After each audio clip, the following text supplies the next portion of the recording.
Welcome to the Nature Photo Guys podcast, where we talk about nature photography, from gear to our philosophies and everything in between.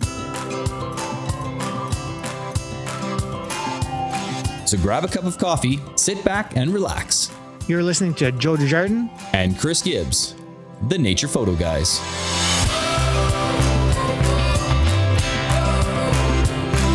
Hey guys, welcome back to the Nature Photo Guys podcast. We are excited to be joined by a longtime conservationist who uses his photography to promote the preservation of the natural environment. He developed a profound appreciation for wildlife and their habitats in his youth, and his devotion to conservation has led him to photograph as a means to inform people on issues affecting the planet and motivate them to contribute to the solutions. Most recently, he is joined as a founding member of the Canadian Conservation Photographers Collective, a team of photographers and videographers working together to educate, engage, and inspire meaningful action on conservation issues. Please welcome to the show, Josh DeLeenheer. Thank you so much. I really appreciate you having me. Oh, we're stoked to have you here, Josh. Absolutely. You know, taking a look at your website, your bio, your passion project, just everything that you're doing. We're really excited to get you on here. So it's going to be a good one, guys. So stay tuned. Thank you. No problem. So yeah, let's get started. Josh, standard questions. It's not going to be anything rapid fire, but yeah, a little bit about yourself, how you got started, your photography journey, and then we'll get into the collective. Absolutely. So I've been a photographer for about 5.5 years now. And honestly, the reason I got into it was based on my interest in conservation. Okay. I was looking... really, my passion, as you mentioned, my passion for conservation started when I was a teenager, and I looked for different ways in which I could possibly make a career out of that. Mm-hmm. Life took me down some different paths, but that interest has always been with me, all the way along. So a few years ago, I decided I'd pick up a camera and try using that as a way to connect people with conservation issues. So in that time, I've been developing my skills. That's, of course, an ongoing experience, and I'll keep working on that. But I've had an opportunity to connect with a number of different people with similar interest in conservation. And in 2019, I threw out the idea of putting something together. Got some responses, didn't really follow up with it at the time. And then in 2020, around the time of the pandemic, I did the exact same thing, threw it out on Instagram, got some responses. And then I connected with a fellow by the name of Justin Taus, and we got the conversation going about, what this would look like, what a conservation collective would look like, and how we would recruit people to it. And so we've spent, we spent quite a bit of time working on that. And, as you mentioned, we can dive further into that, but that's certainly kind of, the genesis story of how this all came to be. Have you always had an interest in photography, or are you just kind of, like you said, in the last 5-6 years, you've kind of just picked that up, or did you do a little bit of it before, or just kind of? Nothing seriously. I always appreciated photography. To be honest, I think what inspired me was back quite a few years ago now. I was living in Prince George in the central interior of BC, and I was part of a conservation group that was opposed to the Enbridge Northern Gateway project. So I spent, I think it was about 4.5 years working on that. And during that time, we hosted an exhibition by the International League of Conservation Photographers. So what they had done was something called the Rapid Assessment Visual Expedition. So they sent a number of photographers out to the Douglas Channel to capture images of the area and essentially try to show people what was at risk if that project were to proceed. We hosted that exhibition, the group that I helped to form there. And it was just absolutely inspiring. It really was breathtaking, the content that they captured. And I thought, I would love to be part of something like that. Obviously my skills are nowhere near their level, but nevertheless, I thought we could do something on a national level. We could pull together people who are already engaged in this field and collaborate. So yeah, that's really how that all came to be. Well, I'm telling you, Josh, looking at your website, 5 years, Yeah, I was thinking the I same mean, thing. there's no Amazing. way. I would have thought 15, 20 years. So very impressed with your photography. Oh, for Thank you sure. so much. Absolutely. And that Thank last elk shot on your Instagram, that's wow. I mean, that really tells a story. That was pretty crazy to see that. And those are the type of images I love to find too. You know, especially, I mean, I understand where I understand what the collective's trying to do, but you know, Mhm. Chris and I tend to promote a little bit of that kind of thing too, where you know, a lot of times, like you wouldn't believe, almost every trip I've got like a grizzly bear with a pop can, or I got a grizzly bear playing with wire, or a bear eating Mhm. styrofoam, or Mhm. like it's ridiculous the amount of like garbage and you know, things that put animals in harm's way, you know, out there and Mhm. stuff. And I mean, it's not. How do I say this? I know your efforts are more on a grand scale, but we see it every day, and people can certainly help by just you know doing the simplest of things like Picking taking up your the garbage garbage. out Yeah. or Yeah. taking more out, you know, or Yeah. bringing out more than what you took in and that sort of stuff. But that elk image, yeah, that one really spoke to me. So awesome job. Yeah. Thank you. That was just sort of a chance occurrence. I was in an Mhm. area trying to photograph elk, and someone drove down the road, saw me with my camera, and said, "Hey, there's an elk around the corner with a hammock wrapped around its antlers." So Wow. I've got to go see this, and I Yeah. popped around the corner, and at that moment, this elk was walking up a driveway and stopped in the middle of the driveway. So there's Wow. nothing on either side, and it was yeah. Wow. It, And you know what? Jeez. I found that quite a bit over the years too. If somebody sees you with a long lens or some sort of professional camera equipment, they mm, love to tell you where they've seen something. yeah. And obviously it got you that awesome image, right? You know, I've had people tell me where birds' nests are, or where this den was, or you know, things that you don't really want to, you know, yell out to the world like, oh, here's a nesting, No, for sure. you Yeah. know, whatever bird. But yeah, they're really excited to share with you and just tell you what they've seen. So I mean that's great how that turned out. I mean, or else you may never have seen the elk, right? You know, so Exactly. yeah, no, that's awesome. So okay, so you kind of got it started 5, 6 years ago in photography. Always had a passion for conservation.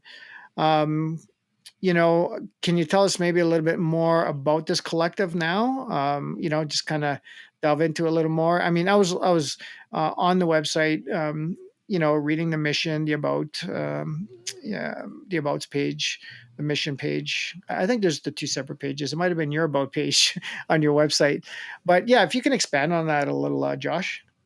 Absolutely. So, yeah, I'll pick up the story where I left off there. Sure. So, Justin and I, as I said, we worked to try and gather together a group of people. We Mhm. started with at 5, and then we said, okay, well, we're going to need to expand that. So, amongst ourselves, we reached out to as many people, again, that we knew that had some involvement in conservation work in the past. Mhm. We ended up with 19 photographers. So we worked through 2021 to prepare the website, get things sort of ready to go.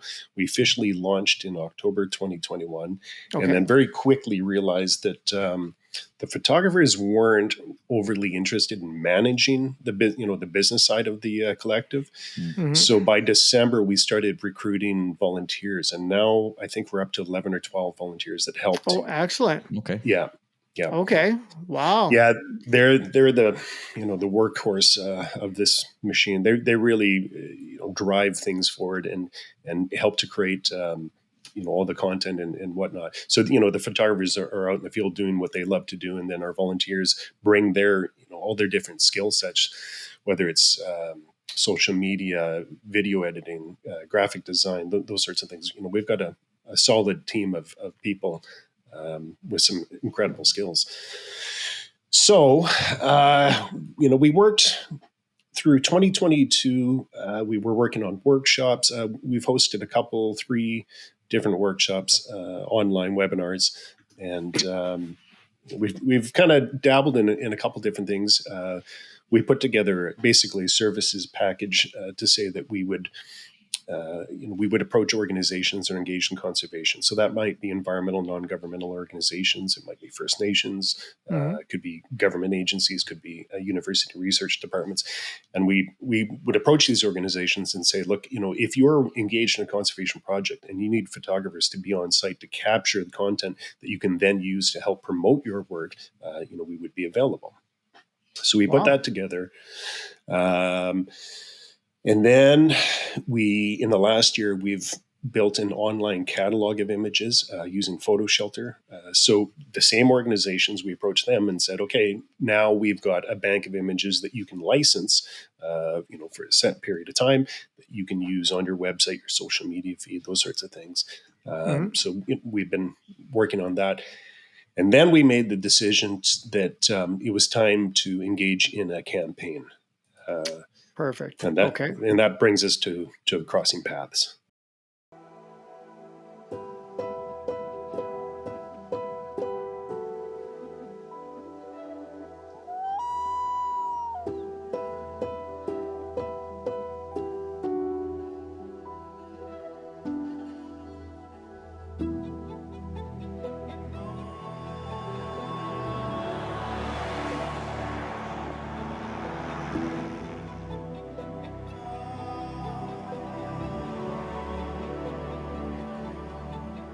Through direct animal vehicle collisions, countless animals die on Canadian roads every year.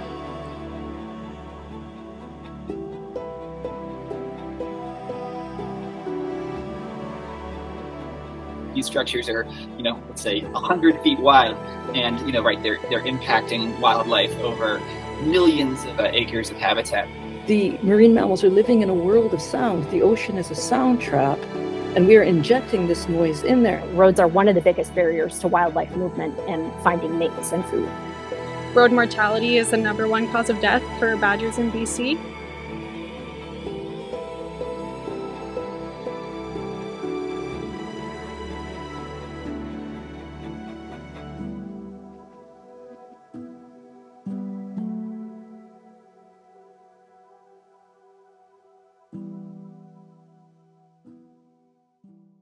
Perfect segue right into the project or the campaign that's coming up. Yeah, so we've been working on that since June. We officially launched in June. At the time, we didn't actually have a campaign manager yet. So the assistant manager and I, did a lot of the planning and organizing for the campaign. We now have a campaign manager who's done a phenomenal job in helping to build out, very detailed plans on what would need to be presented, basically looking at the end products, how we would measure the success of this campaign, those sorts of things.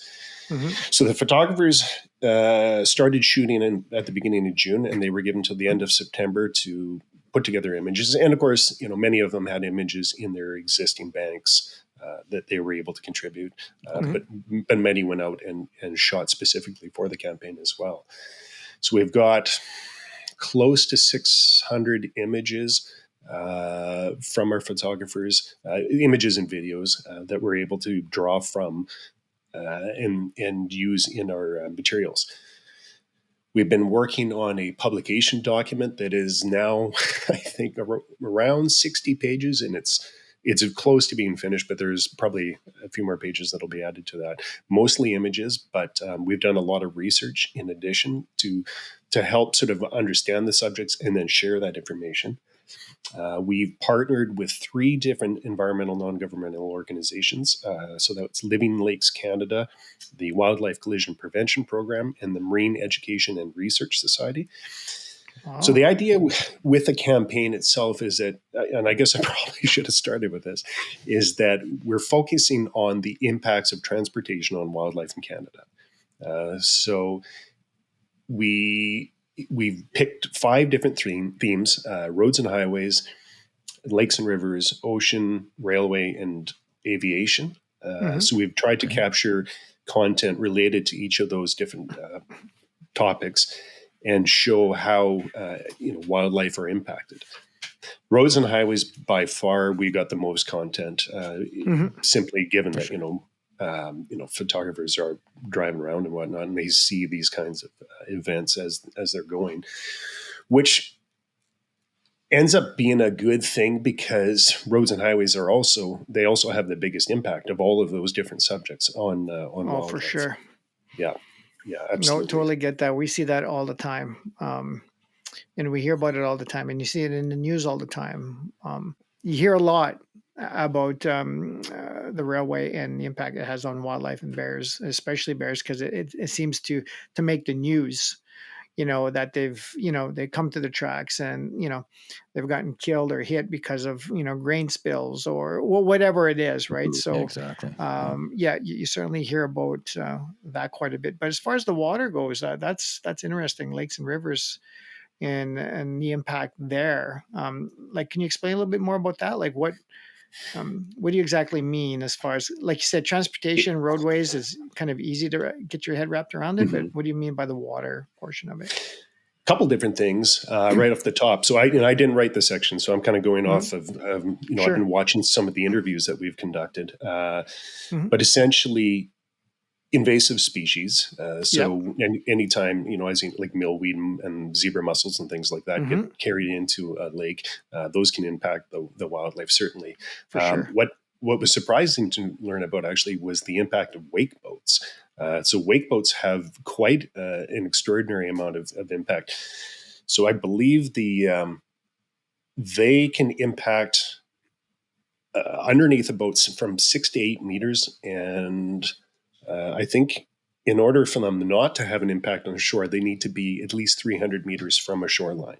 Wow. So that causes everything from shoreline erosion disturbance to nesting areas, things like that. So wake boats, surprisingly, the average boat can have an impact, but a wake boat has, I think, the most impact of any boats on lakes and That's rivers. crazy. Just because the force that idea. it's trying to create the wake behind there, I guess. Yeah, Exactly. I didn't think about Yeah. that at all. Yeah. Think about the Yeah. disturbance. It's all about the disturbance that boat's Yeah. causing underwater. Exactly. Wow. When you see a lot of these wake boats, they're definitely not 300 meters away from the shoreline in most cases Not at at all, all. right? So No, in fact, they're fairly close. coming Yeah. close to the shoreline, so their family members can see them. That kind of thing, right? So Exactly. Yeah. It kind of goes, it's counterintuitive to what people, they want to be close, but the reality is by being close, they're having more of an impact. Right. Mhm. Yeah. Wow, that's crazy. So have you got any okay, when this campaign launches, this kind of information's out there, like, are you hoping to get some sort of something in place to prevent that on certain lakes? I mean, I could see Get this the being a message real out there for challenge sure. trying to, Yeah. you can certainly get the message out, but I would think it would, people with wake boats, I don't know. How do you get the message to them? Like, are you looking for some sort of a mandate or some sort of a restriction on certain lakes? Or I guess that's a start, Mhm. especially for areas that are maybe threatened or, have some sort of a, how do you say that? Where it can cause quite an impact on the environment. I don't know if I'm saying it right, but you know what I mean? Really, our approach is twofold. So, as an organization, our primary mandate is education. So, we try to provide information to help, people to make better choices, be aware of issues, make better choices. But the other aspect of this is we want people to become engaged in these subjects. So, by partnering with these different organizations who really are the experts in these fields, that allows us to connect our audience with people who are doing work.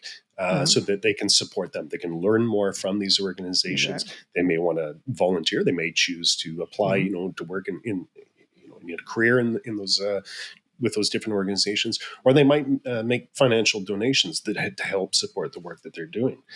So there's a few different ways that they can actively engage and support them.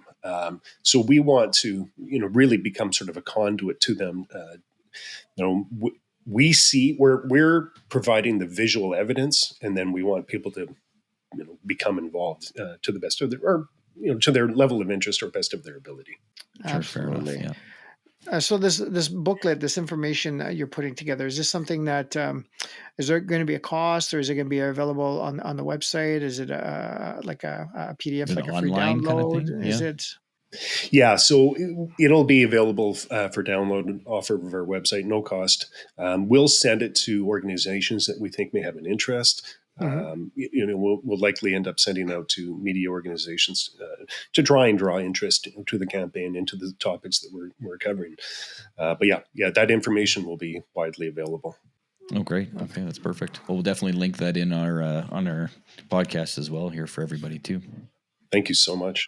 And that's going to be available 1st of November, Josh? Or? Yeah, exactly. So the campaign runs for the month of November. It starts on November 1st. As we go through the month, we'll introduce the different themes. So, we'll start out sort of giving an overarching idea of what the campaign's about. And then we'll walk through, say, roads and highways, lakes and rivers, all the different topics throughout the month, giving each one, time to expand on it. Sure. It will mostly be done through our social media accounts. So Instagram, Facebook, LinkedIn, those are our primary accounts right now. So yeah, that information. Well, we're going to be releasing blogs during the month of November. We'll have a newsletter that goes out. There will be videos. So we have as you saw the teaser video, so basically starting on October 15th, we're going to start teasing the campaign, letting people know something's coming. But there will be we're going to have a primary video, which is going to look more like a bit of a mini documentary. I think 10, 15 minutes or so. So part of what we've been doing is interviewing experts on these different subjects. We've spoken with, experts from our partnering organizations, but we also have a research assistant who co-authored a paper on wildlife overpasses and underpasses, and knows several experts in that particular field, reached out, conducted some great interviews. So there's a lot of really good information that we're going to be able to provide, both visually and, through video and things like that as well. Excellent. And speaking of overpasses, we have one just being built here west of us, just past the fantastic. Valley. Yeah. So right at the turnoff to the 1A to CB on Highway 1 heading west, just past there. Yeah, they've been at it for, I don't know how many months now, but yeah, they're creating an overpass. Yep. Just like the few of the other ones, almost identical to the ones they have in Banff National Park. So Wonderful. It was really great to see. Yep.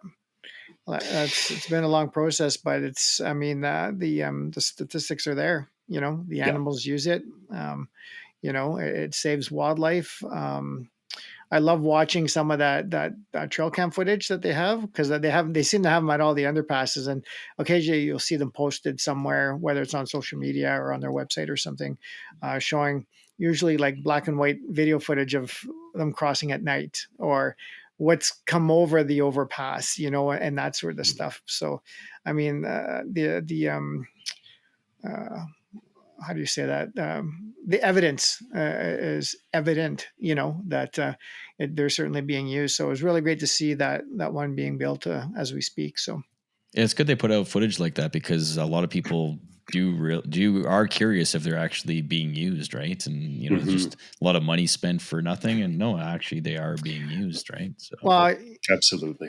You're probably never going to see a moose crossing the overpass midday, right? But a lot of this stuff happens at night, and a time of the day where you're never going to see it. You know what I mean? So, but that's what was really cool about it. So yeah, pretty stoked that they're actually doing that. So is there many of those out there west, Josh, like in the area you're at, or have you seen? I'll be honest, I haven't seen any in BC. I believe there are some. I want to say maybe in the southeast corner of the province, but I haven't encountered. Most of my experience really, as I mentioned, is the central interior and sort of northwest BC. That's where I've spent most of my life. I've been on Vancouver Island now for about 9 years, but and certainly that's not something that I've ever seen up there. Although in a past career, I was actually a paramedic in a small northern community called Burns Lake, and in the course of that career, I absolutely saw wildlife collisions with moose. Nearly had some myself.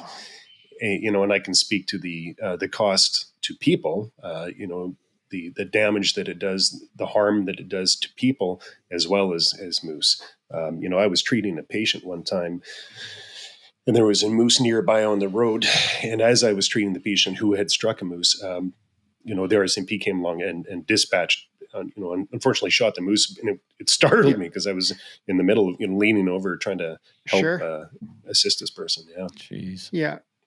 I've seen it firsthand too, in Jasper National Park. And not to sound grotesque or over the top here, but I probably missed the collision by about 15 or 20 minutes. And the moose, it was a bull moose, right side of the road. The transport truck had hit. The grill was pushed in, and you could still you could smell the fur and everything still burning. Like it was that hot. Like the collision happened that soon and destroyed the moose. And I wouldn't say totaled the truck, but I mean, the amount of damage it did to a transport truck was pretty amazing. Like for that size of animal, the moose may have been it was a smaller bull. It could have been 600, 700, 800 pounds, but I mean, wow, like the damage it did. Absolutely. So I've seen that and I mean, being out in the field, and Chris and yourself, Josh, can attest to this. Like, I don't know how many times I've driven by whitetails, muleys, the odd bear, moose, elk, like all the time, side of the road, middle of the road, coyotes. How many coyotes have you seen that have been killed on the road? Yeah. So, I'm really not sure I'm going with this, but I can certainly relate to what you're saying as far as your moose experience. I've been very fortunate that I've never hit anything myself, being out there as much as I am, especially driving at night. I've been very fortunate that way. But you certainly see it all around us. Well, even to, express the awareness to everybody that, there's a reason the speed limits are a little slower in certain areas, just like slow down, right? They're there for a reason. And I can tell you the amount that we're driving around, a lot of people do not recognize, like even the national parks. I mean, it's 90 for a reason. And some of the roads are slower, just slow down because there's right around the corner. There's a deer right in the middle of the road or whatever. Right. So. Well, even, the wildlife fences, okay? Last spring, this was between Banff and Lake Louise. On the highway, it's fenced. Black bear right in the middle of the two, like the separation, like the split highway in the middle. Sure. Dandelions, eating dandelions. That's a black bear that's gotten over the fence. So people are thinking it's a huge, I don't know how to say this, but they think that they're safe from wildlife because of these wildlife fences. Well, so not even close. Yeah. Not even close. A friend of mine got a video of I don't know, Josh, if you heard of Nakota. She's the white grizzly bear here.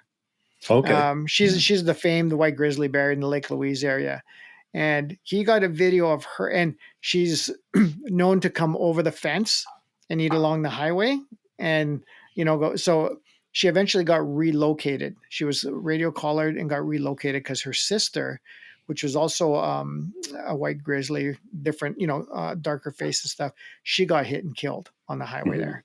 So they relocated her quite a ways into Banff. She found her way back, but she's radio collared.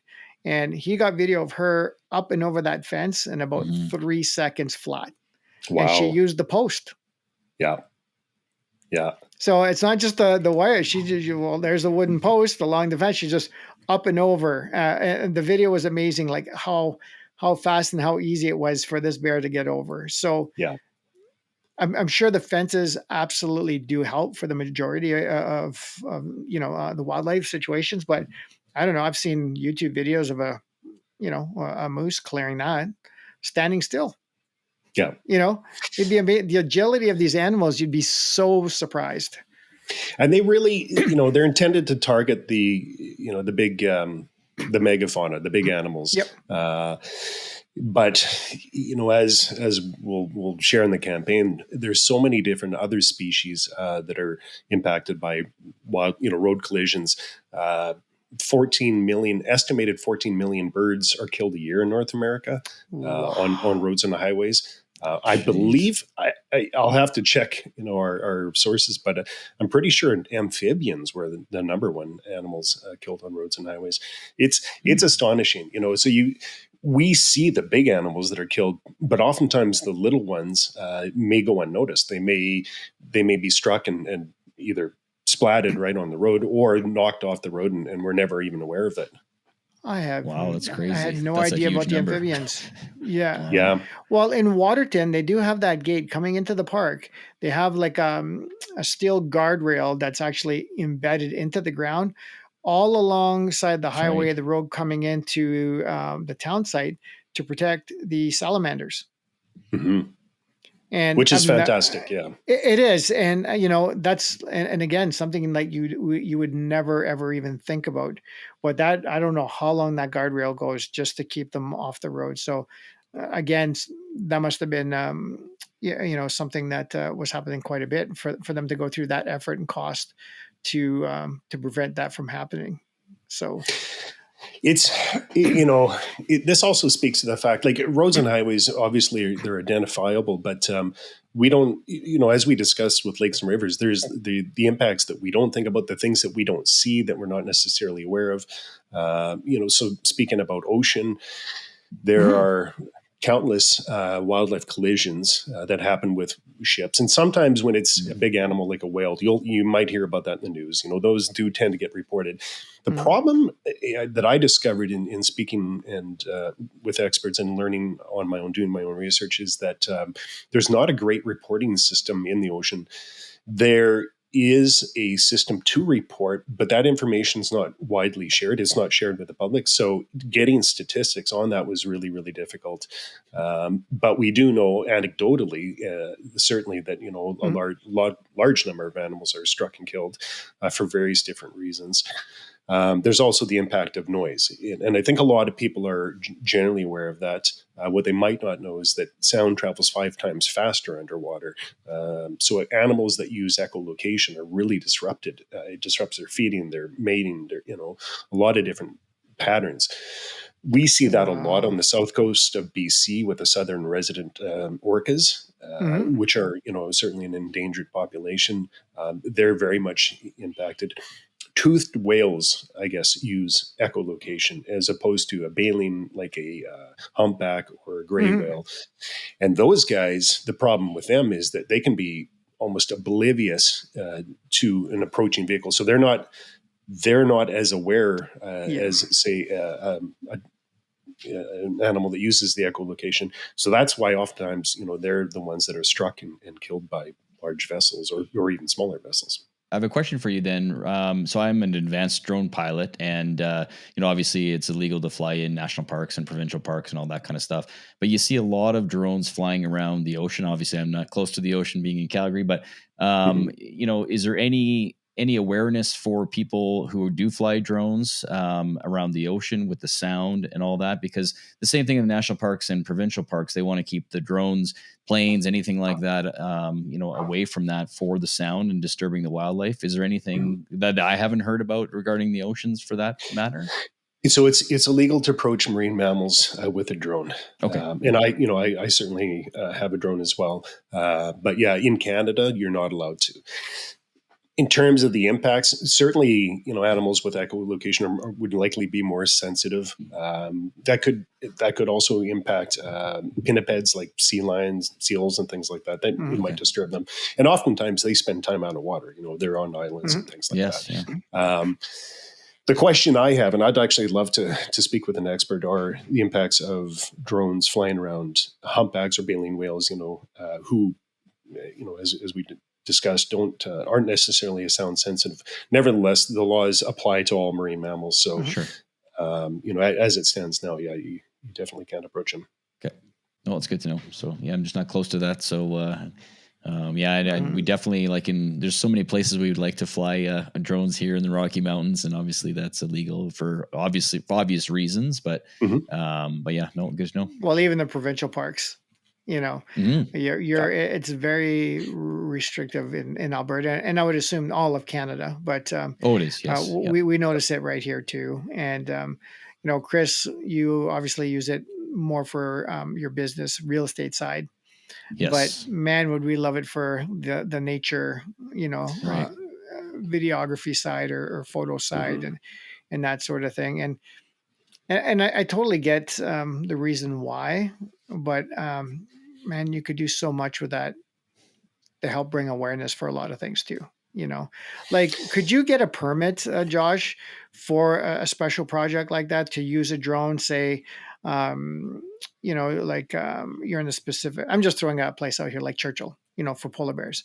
You may be able to fly one legally there, you may not, but a spot where, let's say, you aren't, are you able to get certain permits that would allow you for conservation projects or documentaries, or do you know anything about that? Or I haven't heard specifically. I do know that you can apply, say in a national park, for example, to get a permit to fly a drone. I've also heard this quite an onerous process. It's not something I've attempted, and I'm not aware of anyone else who has. Oh yeah, but I'd be interested to know that as well. There's two aspects to this. I mean, there's wanting to share information to help really raise awareness of it, conservation issues. So we come at it from that approach, but we also approach it from the ethical wildlife photography standpoint as well. So when we're considering, whether be it a bear or whatever the case may be, we try to minimize their impact as much as possible. So it's only something we would do if we could have some level of assurance that we're not going to negatively impact this animal, disturb them, disrupt their natural behaviors. Yeah, exactly. And that's a really good point. And, to be able to get a permit to do that in a park, and even like, how do I say, like, bring awareness and almost like kind of prove that, you can do this and be ethical about it. Because I know with our photography, Chris and I are shooting more behind the scenes, so we could show, like, we've got some of these, I call them trophy shots, head and shoulders, close ups, that kind of stuff. And then I talk about the environmental images that tell the story, right? But a lot of people think that, with these trophy shots, they're just outside our minimum focusing distance of our lenses. Right. Like they're 10 they feet think away. they're 15 feet at the end of that 500. And it's like, we're trying to explain to them that if you actually saw the footage, I mean, we were even talking about this past couple of weeks. We don't, the I wouldn't say legal, but yeah, the preferred distance for ungulates is 30 meters. Well, I don't want to shoot anything 30 meters. Like, I would be getting a headshot every time. Like, we're 50, we're 80, we're 100 meters. Like, we're away for two reasons, for ethical photography, but at the same time to tell more of a story and stuff. So I think a lot of times people don't understand the equipment we use to get the images, to that shows close-ups and detail, and because we want to show them the animal, right? But at the same time, that's why we're doing a little bit more behind the scenes, that we're going to be showing more, like, hey, okay, here's Chris, he's taking photos of this elk. And then I've done this before with polar bears, and I've kind of panned to show like how far this elk actually is away, and then you snap to the actual end photo. So then people are starting to realize, like, oh, wow. Because I had a shot of a sow and two cubs, polar bear, walking across the tundra. And people were like, oh, how close were you? Well, it was a 500 mil lens shot on a crop sensor Canon body, which is another 1.6, with a teleconverter, which is 1.4. Okay, so you're shooting 1120. Then the image was cropped. But at the same time, I had somebody, taking a video. Okay. So you could see the video and you could hardly see the sow and the cubs, but this is part of one of my presentations. This is what we're seeing. This is how far they are. We're not impeding their progress. We're not disturbing them. We're not, this, and then boom, look at the final image. And they're like, holy crap, we had no idea.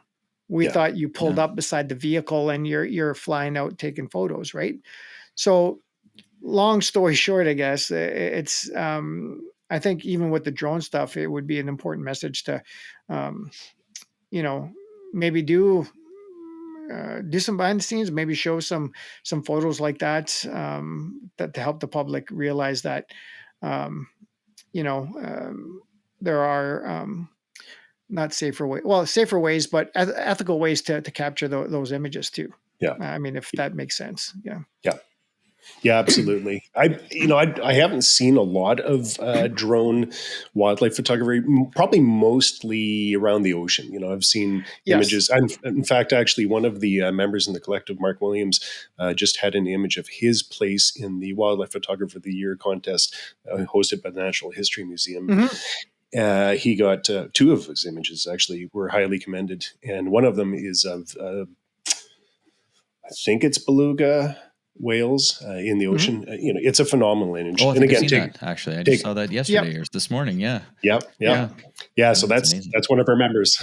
Yeah, for sure. Oh, that's great. Birdie Gregory got the shot of the hunting orcas with the seal on top of the ice there, and trying to remember the other gentleman's name. Yeah, I mean the imagery is just phenomenal, but we'll have to check that out. But again, there's a few people I follow on Instagram. Maybe we can flash their names up here because I don't want to say their names incorrectly.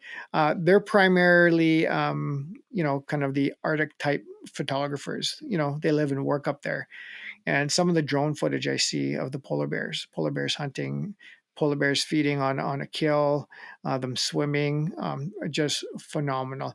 And you can tell from the footage that the polar bears aren't even aware, that drone's anywhere near close. With the technology today and the lenses, and I mean, I'm not a drone person by any means, but years ago I seen some of these drones, like I think it was BBC that was there with actual DSLRs, pointed down to the ground, and I don't know, there's 20 propellers or something. Like it was a crazy drone, but with that type of equipment, you could be an ethical distance away and actually zoom in, right? And get that kind of footage without them probably even hearing the props or being disturbed from that, right? So the only problem is the bigger the drone, the louder it is, unfortunately. And in Canada, we're only allowed then in Canada, we're only allowed to fly no higher than 400 feet. Unless we have a special certificate of, in order to get the permit to do that. And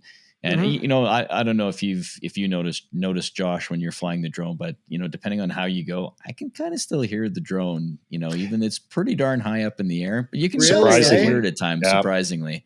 And I have I don't know what drone you have, but I have a DJI Air 2S.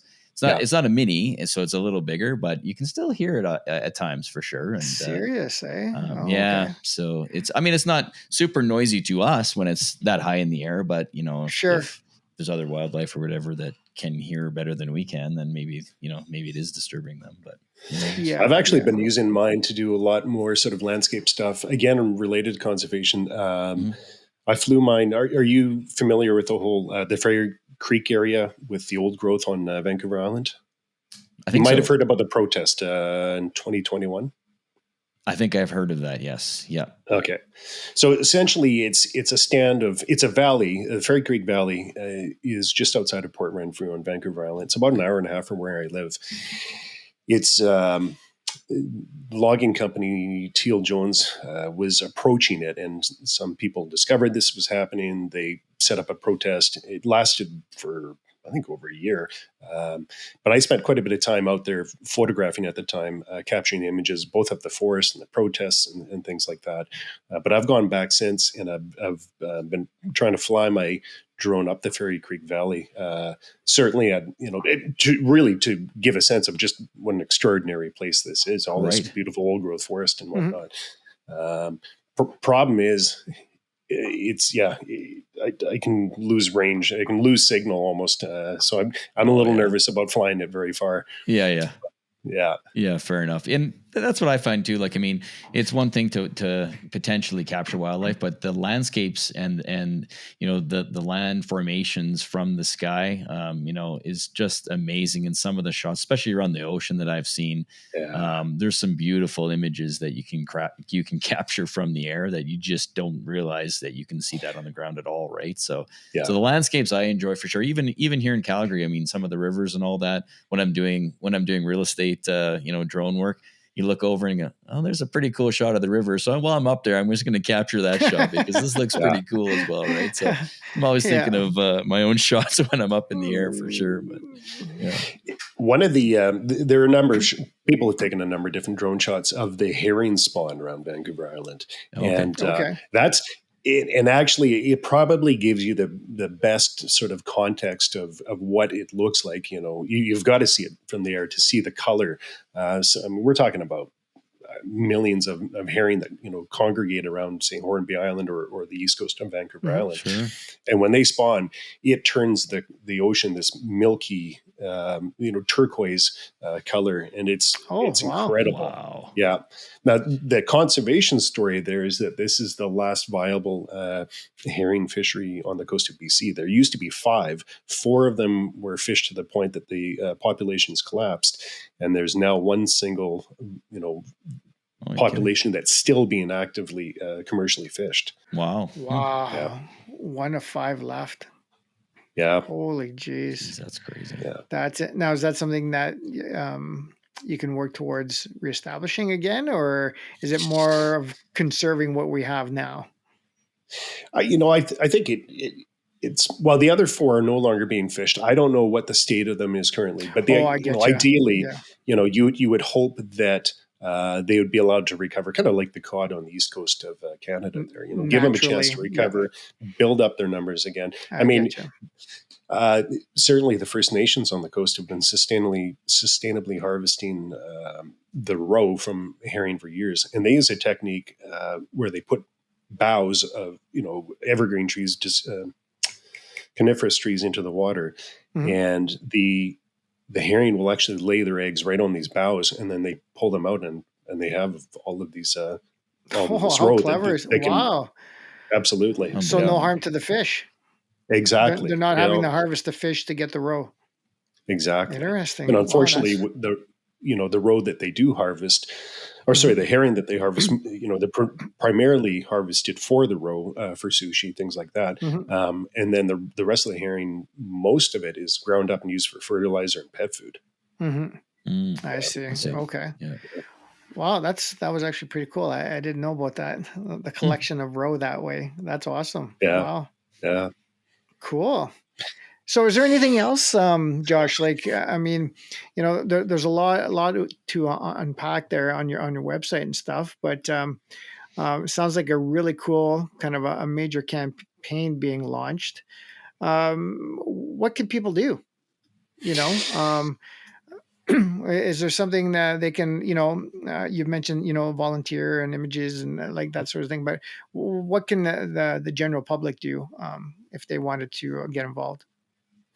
Certainly, so going back to what we talked about earlier, I guess there's a few things. We'll be, throughout the course of the month, we'll be asking people to submit their own images, share their own stories, those sorts of things. So, we're looking to make that connection with people. Sure. And really so that everyone has an opportunity to speak to the issues, to share their stories. The main goal again is to become informed. Read the materials, learn about the issues, watch the videos, look at the photos, and really become informed. And if it speaks to you, if you want to become more engaged, as I said, reach out to these different organizations that are partners, and see what kind of opportunities lie. Because again, they're the experts. We're the visual storytellers, but they're the actual experts. Fair enough. Oh, that's a great way of portraying that, visual storytellers. Essentially, that's what your photographers and videographers are. So exactly. Okay, so Josh, I know we got right at the beginning. We were kind of asked about you a little bit. We were starting to talk about you a little bit, and then we totally got sidetracked with, of course, this important project you have, the campaign that you're being launched. So we just kind of want to like revert back a little bit to you, and just, kind of get back on track a little bit with, who you are, and kind of the fun stuff that Chris and I, ask the people that we interview. So, of course, the biggest one is whether you're a Canon guy, a Nikon guy, What do you shoot? the gear stuff. So, what do you shoot? There is Josh? a right answer here. Yeah. So, to be honest, I tried to do some research before I bought my first camera. Sure. I asked around. I actually reached out to a guy by the name of Ian McAllister. Yeah. At one point. Yeah. Mm-hmm. Yeah. So he actually steered me towards Sony, but I ended up going with Canon. All right. Okay. Welcome to the club. Yeah, you betcha. We can continue the interview now. We don't have to cut it short. Nikon. Oh, cut. Okay, we're done. That's awesome. So, what did he get you into? Yeah. Like, what kind of? Where did he steer you? Well, if that was 5-6 years ago, it's probably still DSLR then. Yeah, he was pointing me towards, as I say, towards Sony, and I think they had their mirrorless out at the time. Oh yeah. But I ended up picking up a 5D Mark IV, so that was my first. Oh, nice. And I got it with the 24-105, and then because of my interest in photographing wildlife, I very quickly realized, all right, this lens isn't going to cut it. So shortly thereafter, I picked up the 1-400 lens. I picked up a number. Lens. Yeah, it really is a great one. I expanded. I wasn't entirely sure which direction I wanted to go, so I got some landscape. I got the 16-35. I've got the 50 mil prime. Different things like that. And it's interesting because when you come at it from a conservation perspective, when you're looking at you, in order to tell the whole story, you really should be trying to learn all the different genres of photography so that you can accurately depict something. If all you ever show is a photo of wildlife, people don't necessarily always connect with that image. Whereas if you can tell a bigger story, so if I go to a rally or I go to a protest, if I photograph these sorts of things, it's part of the bigger story. So I'm trying to broaden my skills in that respect. I'd love to work with a portrait photographer just to gain those skills. That's an area that I'm actually probably least comfortable with. I'm much more comfortable sitting with a bear and photographing than I am trying to take photos of a stranger. Yeah. Sometimes that's way much more preferred as well, depending on the individual.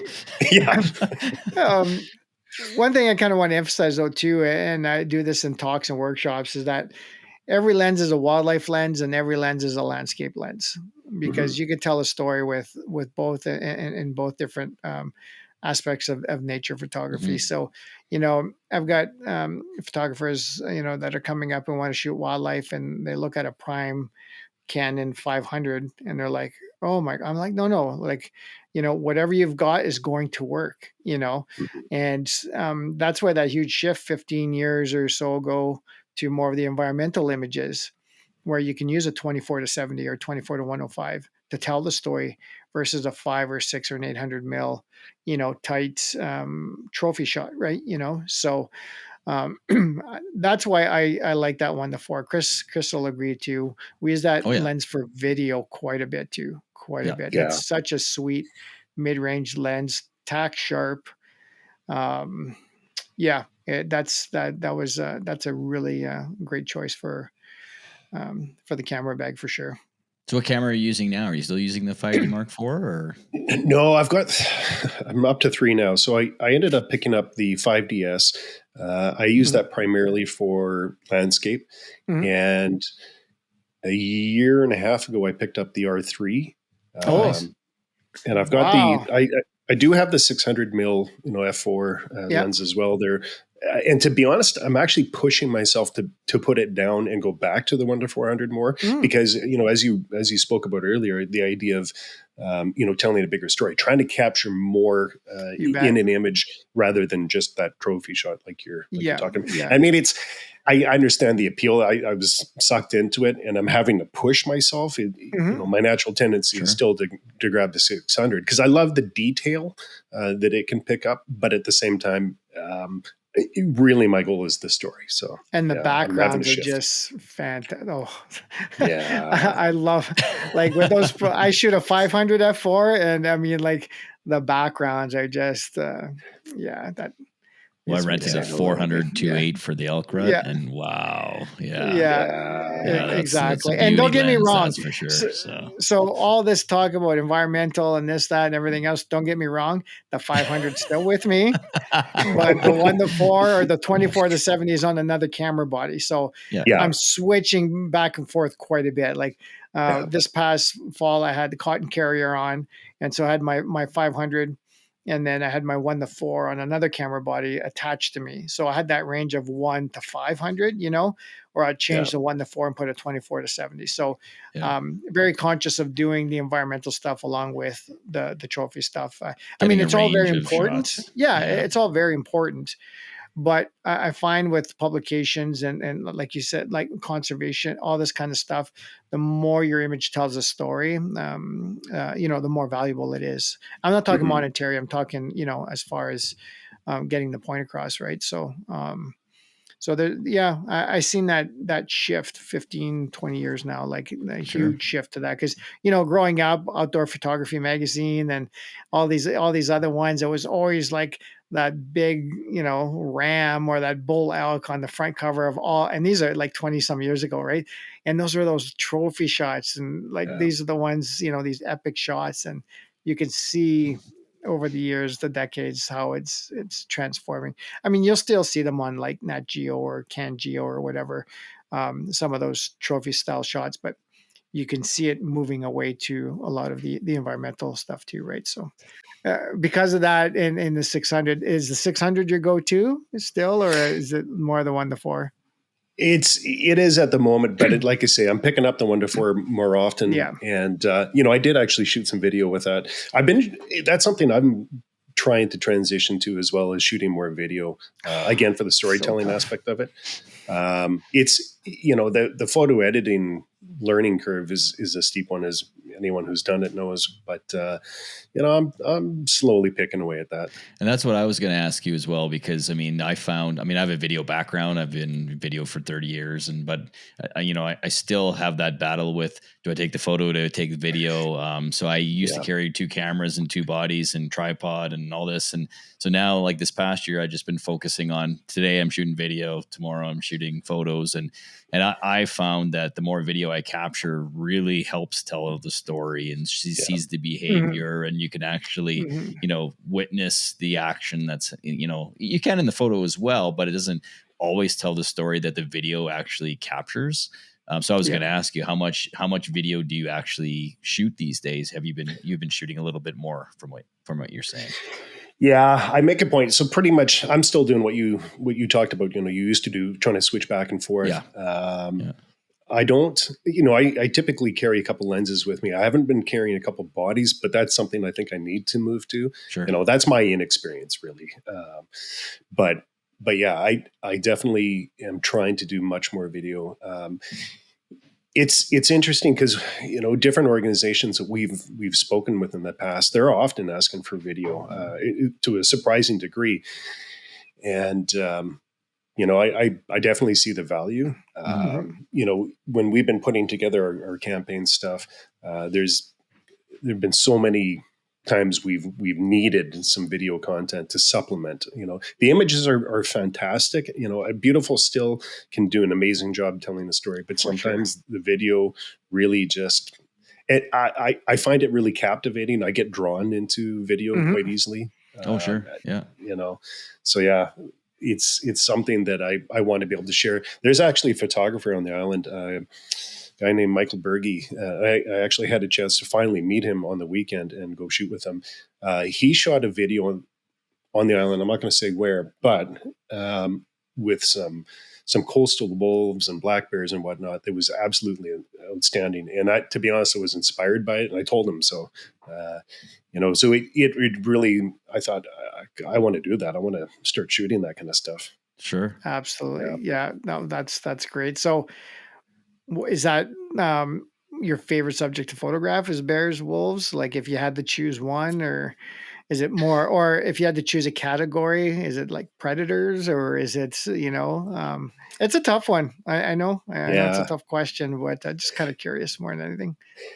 I think it probably has more to do with accessibility than anything. I don't have the time and budget to really do big trips. I wish I could. I would probably photograph, more wolves and explore lots of different things that I haven't really had an opportunity to.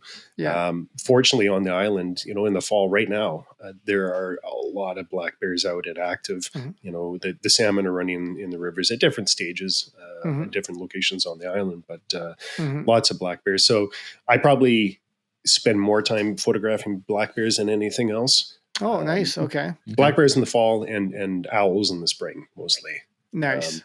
When I can get out on the water, we have some great locations where I can photograph. I have a passion for pinnipeds, the sea lions. They're often maligned by people mistakenly in this area, believing that they're responsible for the decline of salmon. It's not true. There are a myriad of reasons why salmon are declining on the coast of BC, all of which are related to human activities. But I think that what has happened anecdotally is that the salmon population were declining at the same time that the pinniped population was recovering. So pinnipeds were nearly wiped off the coast of BC, seals and sea lions. Okay, yeah. When they stopped actively hunting them and their numbers increased, like I say, it just happened to coincide with this decline in salmon. So a lot of the sports and commercial fishermen around here will, we've got to get rid of these seals and sea lions. I'm like, hold on a second. Like, you need a little historical context, because there was a time when the coast was full of seals and sea lions and fish, and they existed that way for ages. So, I mean, don't get me wrong. I photographed them eating salmon. They do eat them. There's no question, but they're not the reason that they're declining. Yeah. So, in terms of subjects, there's an area, there's a lighthouse and a set of islands just south of Victoria called the Race Rocks. And I love going out to photograph the pinnipeds out there. They're very charismatic. They're kind of comical. So, in this area, we've got Stellar and California sea lions. We've got Pacific harbor seals. We've got northern elephant seals. So, I mean, you could see those at different times of year. Yeah. The only thing I haven't seen are the fur seals, but they're not really around here. Oh, okay. Okay, cool. And owls, are you talking like great grays, or what do you are short-eared? No, what's out that way? The vast majority are barred and great horned owls. There are a small number short-eared on the islands. They're more in the lower mainland area, and usually around, like, I think it's January or something like that. I've gone out looking for pygmy owls. They're really hard to find. I've only ever seen once. The northern pygmies. We don't really get great gray on the island. Okay. Unfortunately, because I'd love to see them. But I've seen saw-whet owls, but only because I went to a bird banding station and they were calling them, and they would catch them in a net and then band them. So I photographed them doing their work. How cool is that? Yeah. That's awesome to watch that kind of those projects in the works. There's something similar like that here, just in High River, for the hummingbirds. And I didn't actually get the witness them trapping the hummingbirds, but they actually showed us the bands, and they're so, oh my goodness, like you could hardly see them with your eye, and they put these little bands on these little legs, and they're numbered and everything else. So it was really cool to see it, but in the process of just like sitting there basically waiting for the hummingbird to come to the feeder and then dropping the net, and then getting them inside the net and stuff. It was cool.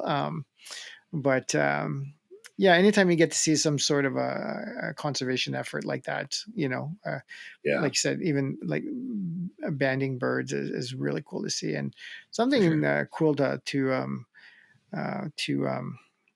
photograph, like document, right? So absolutely. Yeah, there's a lot of organizations doing great work, and it's neat to see it and neat to share it. So people are more aware. yeah, Oh, for absolutely.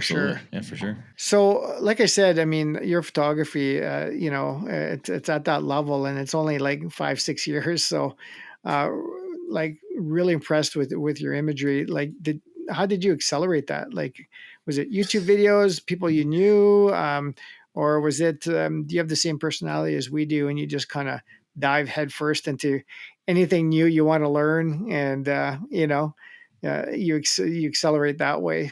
Combination of all of the above, I guess. Yeah.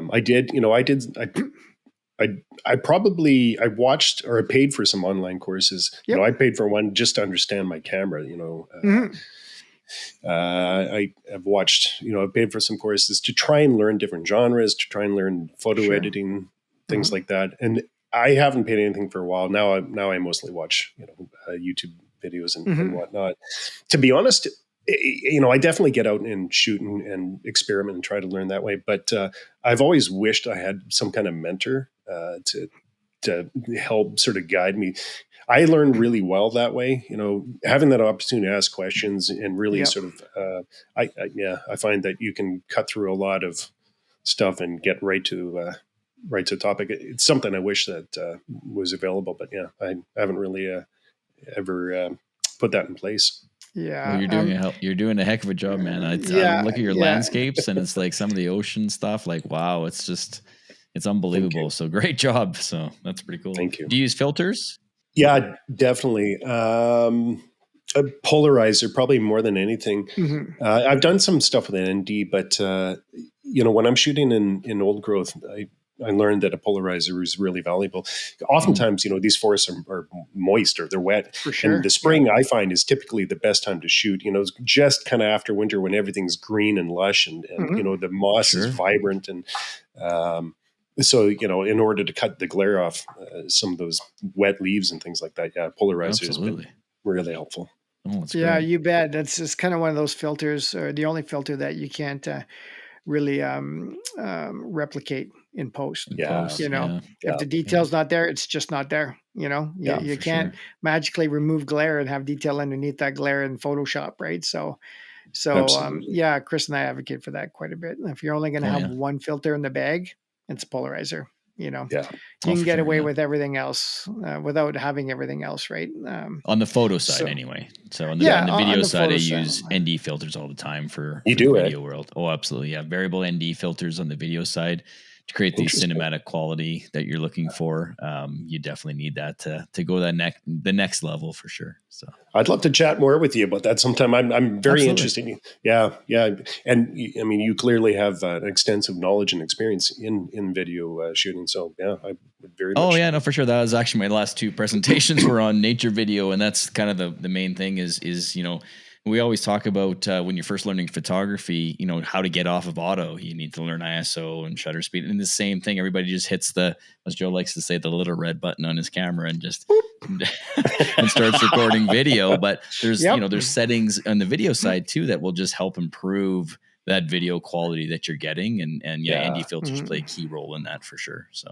I still struggle with focus. That's one of the things that I find challenging about shooting video. When you've got a moving subject, trying to keep that focus on it. And Sure. Yep. yeah. Well, the problem on the video side is, the camera's definitely doing a lot of hunting and pecking and trying to zoom in and out. And what I found, as long as they're on the same plane, I just switch to manual focus and definitely is key to not the video, the zooming in and out, that the focusing in and out that it's doing is kind of annoying to see. So I try to avoid that at all costs. So Yeah, I have shot some manual. Yeah. I find black bears are really challenging, because they're so dark and their eyes are dark. for sure. Yeah. Camera has a hell of a time detecting that. The cool part about the new cameras these days, I'm not sure if yours has it as well. I'm assuming the R3 would, for sure, 100% it would, because the R5 does, and the R6 Mark II Joe's using as well does as well.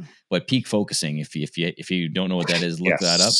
Yeah, peak focusing is great. I use that all the time on the manual side, and I have it set to a red hue, so you can see exactly what is highlighted, and it's in focus or not. And that definitely plays a key role. I also use a monitor, so my eyes are getting worse as I get older. So a bigger monitor on the video side is definitely key for me. So that's a great idea. Yeah, it's definitely needed on the video side for sure. And the monitor itself doesn't have to be all that expensive, Chris. It's just an extension of the viewfinder. So it's something. I mean, I've got a really inexpensive one that I haven't used it as much as I should, but just for the manual focus part, right? Just to show the focus peeking across the screen.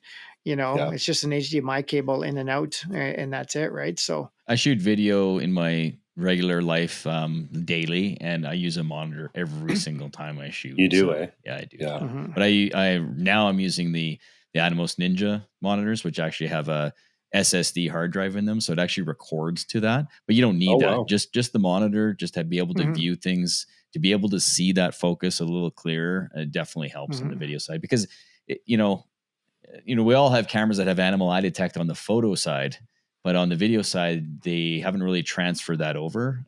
So you definitely, it's a little harder to see focus, and having that monitor definitely helps for sure. No, that absolutely makes sense. Yeah, video, it's a real struggle. It's I've posted that a few times. A friend of mine, Eric, I mention him all the time because I told him, I said, the struggle is real. I said, do I shoot video or do I shoot photo? And this was classic. He goes, you can't hang a video.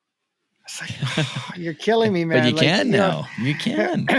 Well, that's what I told him. Get one of them digital frames, man. Okay, there you go. Yeah. There's your video, right? Just have it streaming on the wall, right? But he makes a good point for those that are, make a living or part of their living selling print sales and stock imagery and all this kind of stuff, which is 100% true. But at the same time, I mean, Chris, you can probably attest to this. Video stock imagery is really booming now too, right? Yeah, like I don't have a ton of videos up on stock footage, but I mean, definitely, it's stock photos are coming down and stock videos are going up, and that's definitely desired. Especially COVID changed that a ton. There's a lot of people that haven't been able to travel, in those 3 years or whatever, and being able to pick up footage from online and use them in some storytelling or whatever they're looking for. Even on the conservation side, there's lots of good video that could be up there that people can, tap into to use to make, to make people aware. Right. So I think it's definitely going in the right direction for sure, for numerous different things. So yeah, absolutely. And, as I mentioned earlier, we've had organizations specifically ask us for video. Sometimes it's a challenge. Our photographers are probably like me, taking more and more videos. Some are, dedicated videographers, so they've got a ton of content. But sometimes it's subjects that it's super challenging. So like we were asked about getting content about of the southern resident orcas. The problem is you're not allowed to approach them anymore. You're not allowed to, I think there's a 400 meter sort of, you've got to stay back. And so even getting that content now is virtually impossible. Unless you're on a research vessel or something like that, you can't get even close to them. So the whale tours and all that they used to do, they don't do that as much anymore? They can't approach southern residents at all, even them.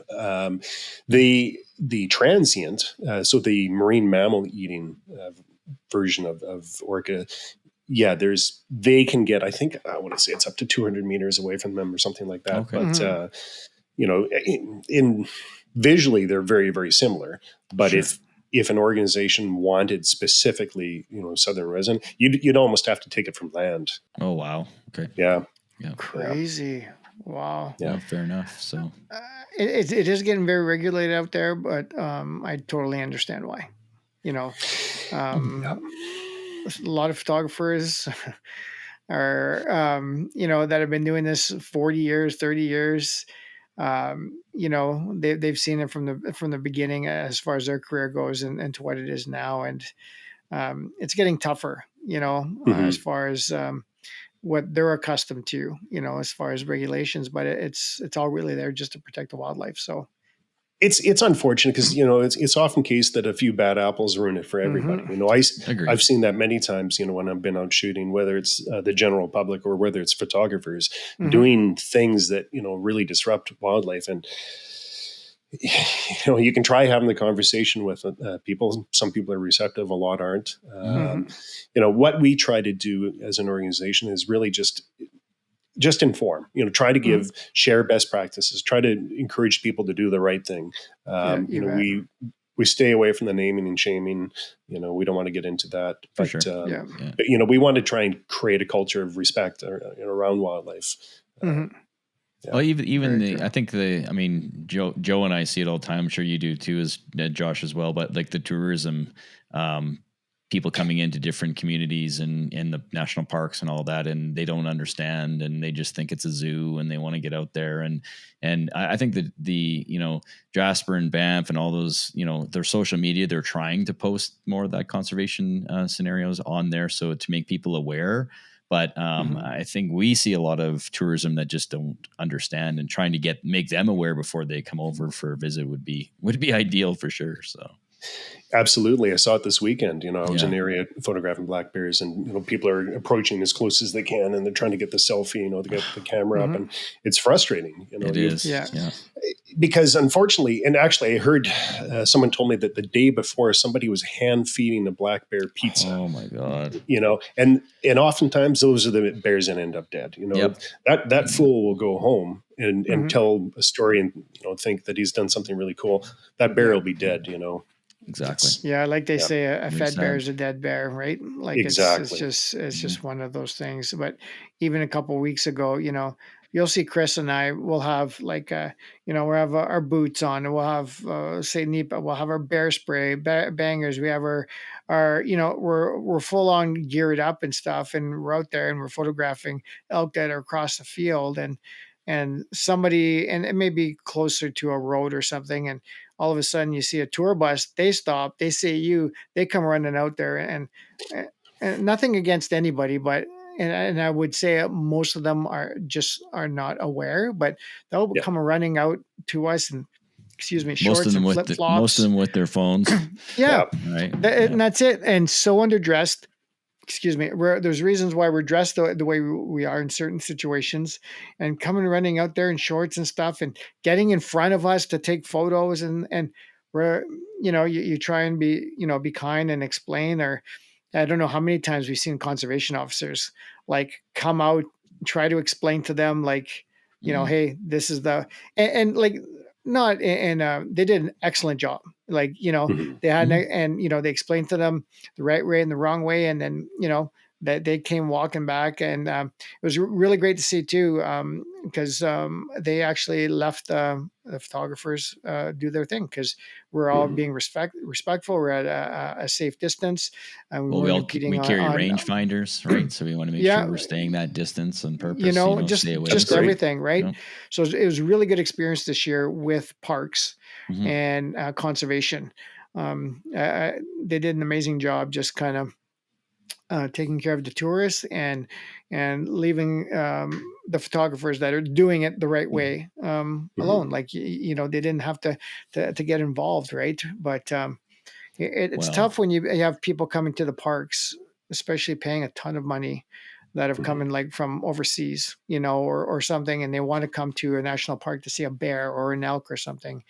And the excitement just overtakes them, and they just start running with their phones and stuff. And I totally get it 100%, but maybe with what, you're doing in your organization, all this, it might bring more awareness to everybody, and this is stuff that, Chris and I would love and going to share too on all our social media, and absolutely. all the videos, all the messages, the tagging and the sharing and the stories and stuff like that. Because, this is why we have you on here. It's an important message to send, right? To share. So. Absolutely.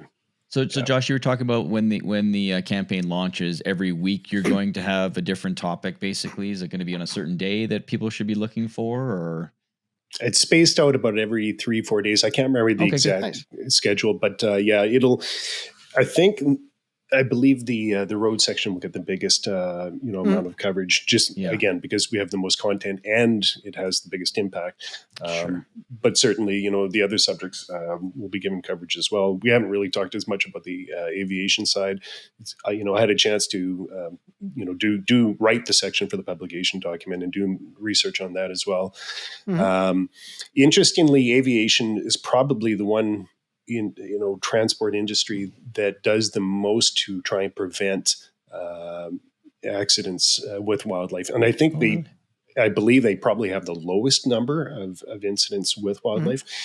It certainly happens, primarily with birds. So gulls, terns, geese, those sorts of birds, will congregate in fields around airports. That's an issue.